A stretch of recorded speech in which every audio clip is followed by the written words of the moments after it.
جو موئز کا مطلب ہے کہ ڈیسائیڈ کون کرے گا. بچے چاہتے ہیں کہ وہ ڈیسائیڈ کریں, ماں باپ چاہتے ہیں کہ وہ ڈیسائیڈ کریں, تو ڈیسائیڈ کون کرتا ہے؟ تو ڈیفرنٹ دنیا میں طریقہ کار ہے چیزوں کو ڈیسائیڈ کرنے کا. کچھ چیزیں ہیں جو ماضی بعید سے تعلق رکھتی ہیں اور ریلیجنز ڈیسائیڈ کرتے رہیں کہ کیا کرنا چاہیے کیا نہیں کرنا چاہیے. اور جب سے انسانوں نے آرگنائزڈ ریلیجنز کے اندر دلچسپی لینا شروع کی ہے سے 7-8,000 ایئرز اگو, تو ریلیجن ڈیسائیڈ کرتا تھا پہلے کہ کون سی چیز اچھی ہے کون سی اچھی نہیں ہے, یہ کرو گے تو جنت ملے گی, یہ کرو گے تو دوزخ ملے گا. اور کچھ رولز اینڈ ریگولیشنز بنائے جاتے تھے کہ اس طرح کرنا چاہیے اور اس طرح نہیں کرنا چاہیے. شادیاں انسانوں میں ہونے لگی کو 5,000 سال پہلے. اس سے پہلے شادی کا کوئی تصور نہیں تھا, ویسے ہی گزارا چل رہا تھا. اور پھر شادیاں سوچی کہ شادی ہونی چاہیے. اور ہوا یوں کہ کوئی تگڑا آدمی تھا تو اس نے کہا کہ بھئی یہ میری بیوی ہے, اب اس پہ آپ میں سے کوئی نظر نہ ڈالے. اور ممتاز لوگوں نے شادیاں کرنی اور باقی لوگ جو ہے وہ شادی کے بغیر ہی گزارا کرتے تھے. پھر یہ ہوا کہ جو زیادہ ممتاز ہوتا تھا وہ کہتا میں ایک کی بجائے 2 شادیاں کروں گا. پھر یہ ریس بڑھتی رہی اور کوئی 4,000 سال پہلے ایک آدمی نے 1,700 شادیاں کی. اور ابھی اس کے بعد بھی ایسے آپ سننے میں آتا ہے 100-150 شادیاں یا 4 شادیاں یا کوئی اس طرح کی چیز بھی کی. تو یہ اس زمانے کے کلچر میں یہ ہوتا رہا. تو اس کا مطلب ہے کہ کلچر بھی ڈیسائیڈ کرتا تھا کہ یوں کرنا چاہیے یوں نہیں کرنا چاہیے, ریلیجن ڈیسائیڈ کرتا تھا. اس کے بعد ملکوں میں حکومتیں قائم ہونی شروع ہو گئی, پراپر بادشاہت کی بجائے کوئی پراپر حکومتیں آنی شروع ہوئیں. تو حکومتوں نے قوانین بنانے شروع کر دیے جو کہ لیگل اور انلیگل کی بات ہونے لگی کہ یہ لیگل ہے یہ انلیگل ہے. اور جو قوانین بنائے جاتے تھے وہ کسی پارلیمنٹ میں بنائے جانے لگے جسے شورا بھی کہا جاتا ہے. تو پارلیمنٹ میں میجورٹی سے کہ اگر 400 لوگ بیٹھے ہوئے ہیں پارلیمنٹ میں تو آدھے سے زیادہ لوگ جو کہیں گے وہ قانون بن جائے گا, یا 2/3 جو کہیں گے وہ قانون بن جائے گا. کسی قانون کو تبدیل کرنا ہے تو پھر 2/3 میجورٹی چاہیے. تو اس طرح کہ کیا کرنا چاہیے یہ پارلیمنٹ نے ڈیسائیڈ کرنا شروع کر دیا. پارلیمنٹ کو فیڈ بیک دینا شروع کیا یونیورسٹیز نے جب 300-400 سال پہلے, اب ہزاروں سال سے سینکڑوں سال تک کی بات آ گئی, 300-400 سال پہلے جب یونیورسٹیز آنی شروع ہوئیں تو یونیورسٹیز نے ڈیسائیڈ کرنا شروع کیا کہ کون سا کام کیسے ہوگا. جیسے علاج کا کام میڈیکل یونیورسٹیز جو ہے دنیا کی, Harvard medical school, King Edward medical college, Dow medical college Karachi, انہوں نے ڈیسائیڈ کرنا شروع کر دیا. پھر بزنس کا جو کام کاج تھا وہ اس کے لیے یونیورسٹیز نے کام کرنا شروع کر دیا, ہارورڈ بزنس سکول اور فلانا سکول اور کیلیفورنیا یونیورسٹی.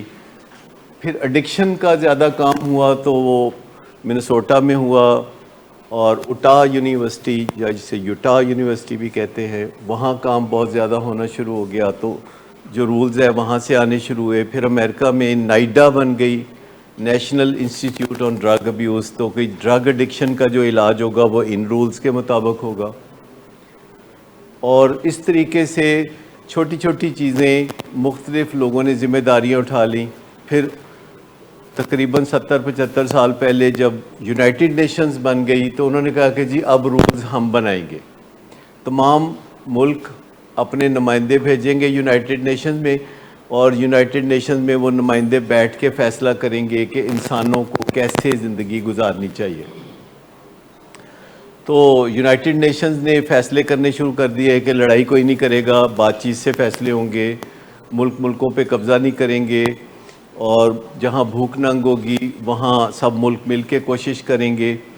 اور کچھ رولز بنا دیے انہوں نے کہ چھوٹی عمر میں شادیاں نہیں ہوں گی, 18 سال سے کم عمر کی لڑکی کی شادی نہیں ہوگی, اور اس طرح کے رولز دنیا نے بنانے شروع کر دیے یونائٹڈ نیشنز کے تھرو.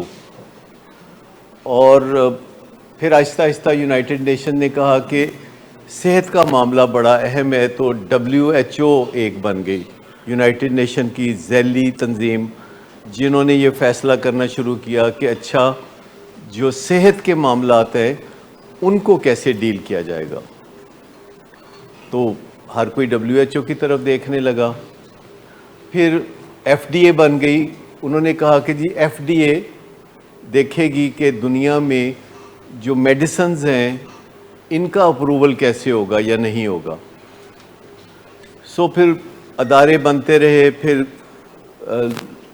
لاء کے حوالے سے جو ہے ادارے بن گئے، جیسے کہ civil court, session court, high court, supreme court. تو وہاں جا کے فیصلہ ہوگا. پہلے پنچایت ہوتی تھی، پھر اس کی یہ شکل اختیار آ گئی. اور پھر ایک چھوٹے سے گھر کے اوپر بات آ گئی کہ گھر میں کیا ہوگا، ماں باپ کی کیا حیثیت ہوگی. دنیا میں یہ ڈیفائن ہونے لگا. یورپ میں مسائل آئے 1960 کے قریب کے اولاد اور ماں باپ کے درمیان بن نہیں رہی تھی اور بڑے جھگڑے فساد ہو رہے تھے اور ماں باپ بڑے تنگ تھے کہ کیسے گزارا کریں. تو ایک گروپس بننے شروع ہو گئے جن کو ٹف لو گروپس کہا گیا، کہ جس میں محبت قائم رہے لیکن ٹفنس کے ساتھ اولاد کو ذرا سیدھے رستے پہ رکھنا ضروری سمجھا جانے لگا. تو آپ کو سمجھ میں آ گئی کہ دنیا میں کیسے آہستہ آہستہ ہر کام کے لیے کوئی نہ کوئی ریگولیٹری باڈی بن جاتی ہے. جیسے ہاسپٹلز ہیں تو اب ان کے لیے ایک ریگولیٹری باڈی ہے جسے پنجاب ہیلتھ کیئر کمیشن کہتے ہیں. ہمارے ٹیلی ویژن چینل چلتے ہیں تو ان کو ریگولیٹ کرنے کے لیے ایک باڈی ہے جس کو پیمرا کہتے ہیں. پیٹرول کی اور گیس کی قیمت کا فیصلہ کیسے ہوگا، اس کے لیے اوگرا بن گئی. تو آہستہ آہستہ یہ ڈیفائن ہو رہا ہے. آپ نے سڑک پہ گاڑی چلانی ہے، آپ کو گاڑی چلانے کی اجازت دینی ہے کہ نہیں دینی، اس کے لیے ٹریفک کا نظام ہے. جہاں جا کے آپ ٹیسٹ دیتے ہیں تو آپ کو لائسنس ملتا ہے ٹو ڈرائیو. اور گاڑی میں بیٹھ کے آپ نے سیٹ بیلٹ باندھنی ہے کہ نہیں باندھنی ہے، یہ فیصلہ بھی سرکار کرے گی. آپ کہہ سکتے ہیں کہ جی میں نہیں بندھا سیٹ بیلٹ، میں مرنا چاہنا، دس از مائی لائف.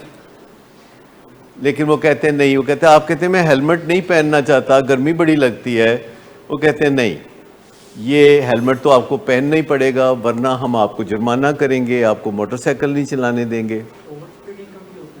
اوور سپیڈنگ کا بھی ہو گیا کہ یہاں اتنے ابھی کیمرے لگے ہوئے ہیں سروسز ہاسپٹل کے سامنے گلبرگ میں، ادھر ادھر کوئی بھی گاڑی گزرے وہ کلک کلک تصویریں کھینچتے رہتے ہیں. اور اگر سپیڈ کسی کی زیادہ ہو، کوئی وائلیشن کر رہا ہو، کوئی سگنل توڑ رہا ہو تو اس کی تصویر اتر جاتی ہے اور اس کے گھر پیغام پہنچ جاتا ہے کہ 500 روپیہ، 1000 روپیہ، 2000 روپیہ آپ دے دیں، نہیں تو آپ کا لائسنس جو ہے وہ منسوخ ہو جائے گا.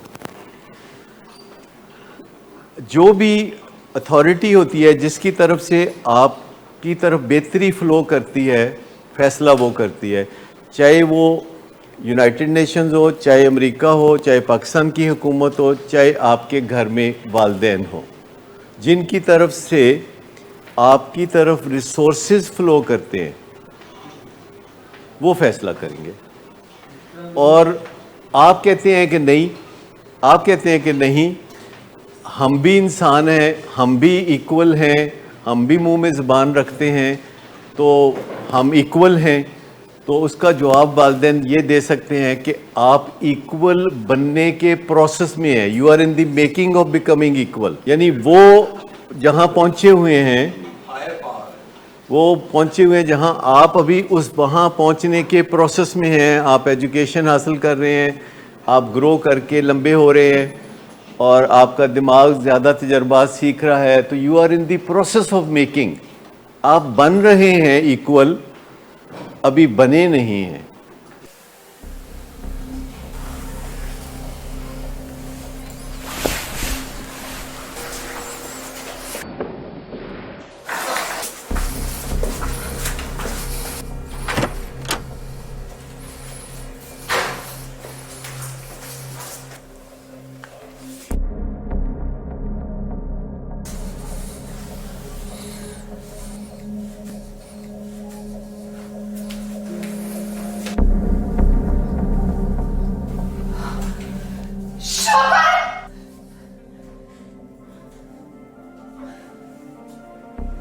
شراب نوشی کی وجہ کردار کی خرابی نہیں، موڈ کی خرابی ہے۔ شراب نوشی کبھی بھی نشے کی بیماری میں بدل سکتی ہے۔ نشے کی بیماری ہر سٹیج پر قابل علاج ہے۔ مدد حاصل کیجیے، کیونکہ وہ ایسا نہیں کرے گا۔ ولنگ ویز سے مدد حاصل کیجیے، کہیں سے بھی مدد حاصل کیجیے، لیکن فوری مدد حاصل کیجیے۔ جس معجزے کے انتظار میں آپ نے بہت دیر کر دی، اب وہ دستک دے رہا ہے۔ مدد حاصل کیجیے، مدد حاصل کیجیے، مدد حاصل کیجیے۔